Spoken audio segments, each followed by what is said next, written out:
দালালের খপ্পরে পড়ে রাশিয়ায় গিয়ে যুদ্ধে নিহত আরও এক বাংলাদেশি। শপিং মলে চাকরি দেওয়ার কথা বলে জোরপূর্বক সামরিক প্রশিক্ষণ এবং এরপর নামিয়ে দেয়া হয় যুদ্ধক্ষেত্রে, এমনটাই অভিযোগ নিহতের পরিবারের। আর কোনোদিন কথা হবে না, তোমার সাথে আর দেখাও হবে না, আমি মনে হয় আর বাঁচবো না। আমিও কান্নাকাটি করলাম, সেও। আমি বললাম যে হঠাৎ তুমি এই কথা বলতেছ। পরে বললো যে কপাল খারাপ, আমি দালালরে খুব বিশ্বাস করে আসছিলাম। আসার পরে আমি যেই জায়গায় ওরা দালাল সিন্ডিকেট করছে আমার সাথে, আমার এইখানে রাশিয়াতে দিয়ে দিছে, আর্মিতে দিয়ে দিছে রাশিয়ার দালাল চক্র।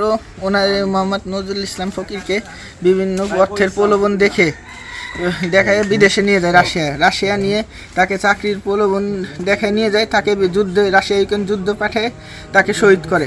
নিহত নজরুল ইসলাম এর আগে কর্মরত ছিলেন বাংলাদেশ সেনাবাহিনীতে।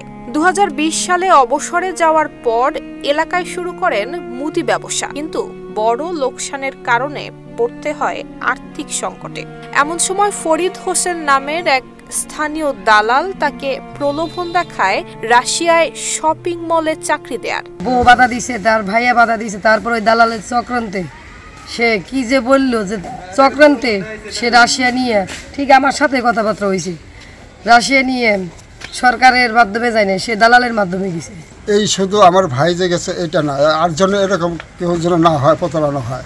এই দালাল চক্রের জন্য সঠিকভাবে তদন্ত করে গোয়েন্দার মাধ্যমে তাদেরকে ধরে শাস্তিমূলক ব্যবস্থা নেওয়া হয়। আর মনোবল হতে হয় স্পার্টির। জেরুজালেম 25 বছরের পথ চলায় নিরাপদে রাখার প্রত্যয়ে। 2025 সালের 28 ফেব্রুয়ারি রাশিয়ায় পাড়ি জমান নজরুল। পরিবারের সঙ্গে সর্বশেষ যোগাযোগ হয় চলতি বছরের 30 এপ্রিল। দীর্ঘ 5 মাস ধরে নিখোঁজ থাকার পর গত 8 অক্টোবর বিকেলে পররাষ্ট্র মন্ত্রণালয় থেকে নজরুলের মৃত্যুর খবর জানানো হয় পরিবারকে।